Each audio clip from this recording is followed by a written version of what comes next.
দেখো বন্ধু, সকালবেলা শীতের সকাল বলবো, শীত যদিও এখনো পড়েনি পুরোপুরি। দরজাটা জাস্ট খুলেছি, ভেতরে একদম রৌদ্র আর রৌদ্র। ছেলের পরীক্ষা আছে, ও পরীক্ষা দিতে বেরিয়ে গেল, আর আজকে টোটো করে গেল।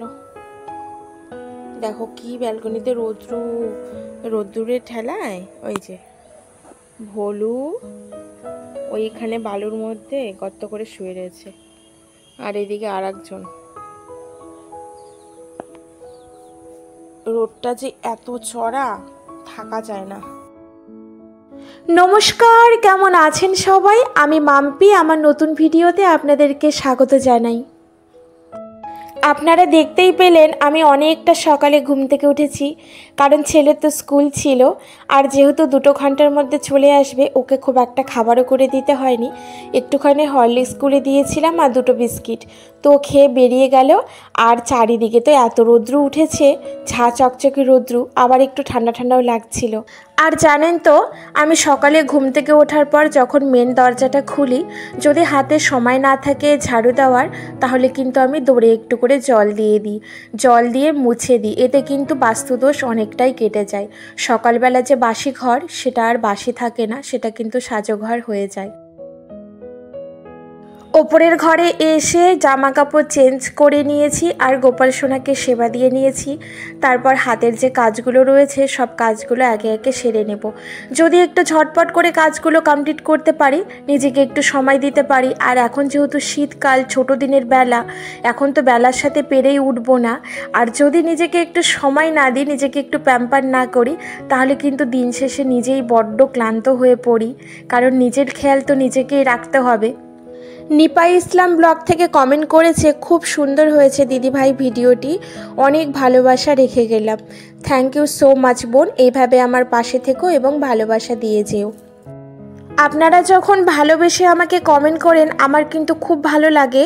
আর আপনাদের মতামত আমাকে অবশ্যই জানাবেন প্রতিটি ভিডিওতে। আসলে আমার তো ভুল অনেক হতেই পারে, আপনারা যদি আমার ভুলগুলোকে ধরিয়ে দেন, আমি না সেগুলোকে শুধরে নিয়ে সামনের দিকে এগিয়ে যাব। আমার যদি কোনো কাজে ভুল হয় আর কেউ যদি আমাকে সেটা ধরিয়ে দেয়, আমি না আরও বেশি বেটার করার চেষ্টা করি। আর আমার মনে হয় যে এই জায়গাটাতে আমার ইমপ্রুভ করতে হবে, ভালো করে চলতে হবে। তো আপনারা প্লিজ কমেন্ট করে আমাকে জানাবেন আমার ভিডিওগুলো আপনাদের কেমন লাগে না লাগে। নাইটি আর একটা কুর্তি ছিল, সেটাকে ভাঁজ করে নিলাম। আর আমার জামা কাপড়গুলো না আমার কাছে অনেক পছন্দের আর অনেক ভালোবাসার, তাই আমি সেইগুলোকে খুব সুন্দরভাবে পরিপাটি করে যত্ন করে রাখি। বিশেষ করে বাড়িতে পরার যে নাইটিগুলো, সেগুলোর প্রতি ভালোবাসাটা আমার অনেক বেশি। কারণ ওই জামা কাপড়গুলোই তো সবসময় আমি ব্যবহার করি বা পরে থাকি, কিন্তু তোলা জামা কাপড় তো কোথাও না গেলে পরা হয় না, তাই সেইগুলো তো পরেই থাকে। একটি বোন আমাকে বলেছিল, দিদি ভাই তুমি যে নাইটিগুলো পরো, সেই নাইটিগুলো আমার অনেক ভালো লাগে, তুমি সেগুলো কোথা থেকে কেনো? তুমি কি অনলাইনে কেনো? তাহলে প্লিজ তুমি লিঙ্কটা শেয়ার করো। না গো বোন, আমি এইগুলো অনলাইন থেকে কিনি না, আমাদের এখানকার লোকাল শপ থেকেই আমি নাইটিগুলো খুঁজে খুঁজে পছন্দ করে কিনে থাকি। কথা বলতে বলতে আমার কিন্তু সম্পূর্ণ ঘরবাড়িগুলো ঝাড় দেওয়া কমপ্লিট হয়ে গেল। বাবুর ঘরটা আমি আগেই ঝাড় দিয়ে নিয়েছি, আর এবারে আমার রুমটাও ঝাড়ু দিয়ে নিলাম। এবার নোংরাগুলোকে তুলে ফেলে দিয়ে আসলাম কিচেনে। নিজের জন্য 1 কাপ চা বানাবো, কিন্তু তার আগে না চা পাতাটা ঢেলে নিচ্ছি। আমি আগের দিন রাত্রিবেলা চা পাতা আর আমার চিয়া বীজটা শেষ হয়ে গেছিলো কন্টেনারে, তো আমি ওই কন্টেনার দুটোকে ভালো করে ধুয়ে রেখে দিয়েছিলাম। আর আজকে একটু মুছেও নিলাম, পরিষ্কার করে শুকনো করে নিলাম, ড্রাই করে। এবারে চা পাতা আর চিয়া বীজটা ঢেলে নেব। এদিকে আবার জলটাও বসিয়ে দিয়েছি চায়ের জন্য।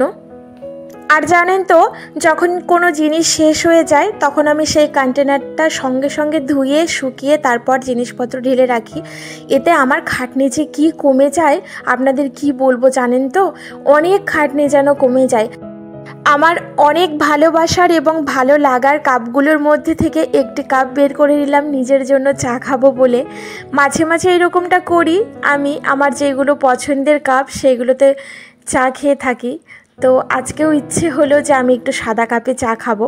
কয়েকদিন থেকে আমি ট্রান্সপারেন্ট কাপে চা খেয়ে যাচ্ছিলাম, তো আজ আবার ইচ্ছে হলো একটু সাদা কাপে চা খাই। তাই কাপটা বের করে নিয়ে একটু ধুয়ে নিলাম, আর তারপরে এই দেখো কড়া লিকারে 1 কাপ চা রেডি আমার জন্য। আহা, শান্তি শুধু এখানেই, জানেন তো। অনেক কিছু খেয়েই দেখেছি, কিন্তু বিশ্বাস করেন বন্ধু, 1 কাপ গরম চায়ের যে শান্তি, সেই শান্তি তৃপ্তি কোনো খাবারেই যেন আমি পাই না।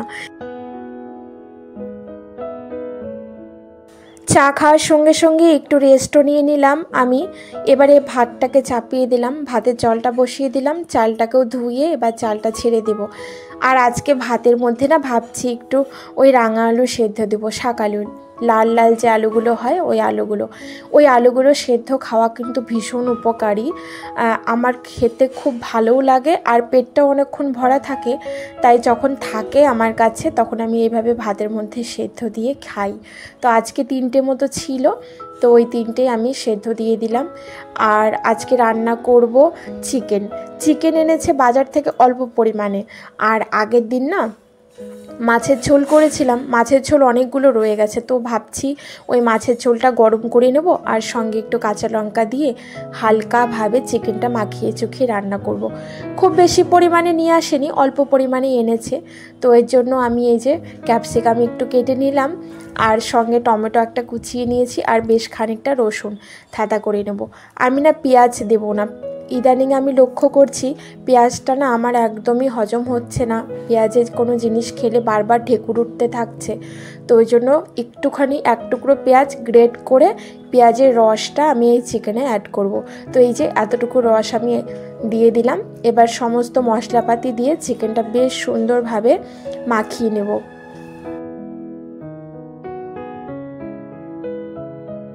চিকেনটা মাখতেই যাচ্ছিলাম, কিন্তু এদিকে ভাতটাও দেখলাম হয়ে গেছে।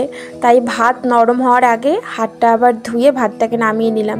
আর আমি না খুব বেশি নরম ভাত খেতে পারি না, একটু ঝরঝরা ভাত হলে আমার যেন বেশি তৃপ্তি করে খাওয়াটা হয়। এই ধরনের লম্বা লম্বা ক্যাপসিকামগুলো দিয়ে যদি পকোড়া ভাজা যায় তাহলে কিন্তু খুব টেস্টি লাগে খেতে।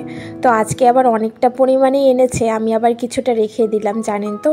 ভাবছি বিকেলবেলা ওই সন্ধ্যের দিকে চায়ের সঙ্গে একটু পকোড়া ভেজে নেব, তাহলে খুব ভালো লাগবে। শীতকালে সবজির তো অভাব নেই, বাজারে গেলে এত নানান রঙের সবজি দেখে যেন মনটা ভরে যায়। চারিদিকে পুরো কালারফুল। রান্নাটা এদিকে হতে থাকবে, ততক্ষণে আমি মশলাগুলোকে ঢেলে নেব। এটা আমার নিরামিষ কন্টেনার, আমি ধুয়ে দিয়েছিলাম, শুকিয়েও রেখেছিলাম। আর এখন এই যে মশলাগুলো শেষ হয়ে গেছিলো, ঢেলে নেব।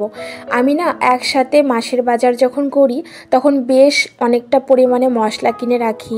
এতে কিন্তু অনেকটা সেভিংস হয়। ছোট ছোট প্যাকেট কিনলে কিন্তু একটু বেশি পড়ে যায়, আর বড় প্যাকেট যদি কিনে রাখি তাহলে অনেক মাস অবধি চলে যায়।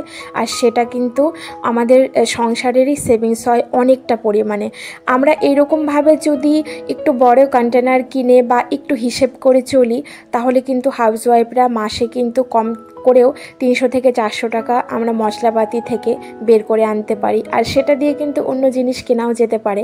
আমি তো এরকমভাবে বুদ্ধি খাটিয়ে সেভিংস করি একটু একটু করে। তো বন্ধুরা, চিকেন রান্নার পরে আর তোমাদের সাথে কথা হয়নি, দেখাও হয়নি। এইমাত্র খাওয়া দাওয়া করে উঠলাম, হাঁপসে গেছি। বাপরে বাপ, বেলাও অনেক হয়ে গেছে, মানে 3টে বেজে গেছে। আমি 3টে বাজে দেরি হয় আমার। এমনিতেও ছাদের উপরে কিছু জামা কাপড় আছে, ওইগুলো আনতে হবে। তার আগে এখন একটা টেস্টি জিনিস মাখা করে খাবো। তো তোমাদের সাথে সেটা শেয়ার না করলেই না। চলো দেখাই। জানি তোমাদেরও লোভ লাগবে, আর কার কার লোভ লাগবে অবশ্যই আমাকে কমেন্ট বক্সে জানাবা। চলো। অনেক দিন থেকেই ভাবছিলাম যে একটু লেবু মাখা করে খাবো, আর এইরকমভাবে লেবু যদি মাখা করে খাওয়া যায় এত টেস্টি হয় আর এত ভালো লাগে খেতে যে কি বলবো। তো আমি লেবুটার খোসাটাকে ছাড়িয়ে নিয়ে পিস পিস করে কেটে নিয়েছি স্লাইস করে, আর সঙ্গে একটু নিয়েছি পাকা তেঁতুল।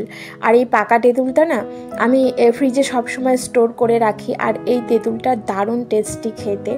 তো তেঁতুলটা একটুখানি জলে ভিজিয়ে রেখেছিলাম নরম যেন হয়, যেহেতু ফ্রিজে রেখে দিই শক্ত হয়ে থাকে। আর একটা শুকনো মরিচ পুড়িয়ে নিয়েছি, সঙ্গে একটু বিট নুন আর এমনি নুন আর একটুখানি সর্ষের তেল, একটু চিনি, একটু মিষ্টি মানে নুন। তো সব কিছু দিয়ে সুন্দর করে মাখিয়ে নিলাম আর তারপরে তৃপ্তি করে খেলাম। তবে চলো বন্ধু, আজ আসি। তোমরা ভালো থেকো, সুস্থ থেকো।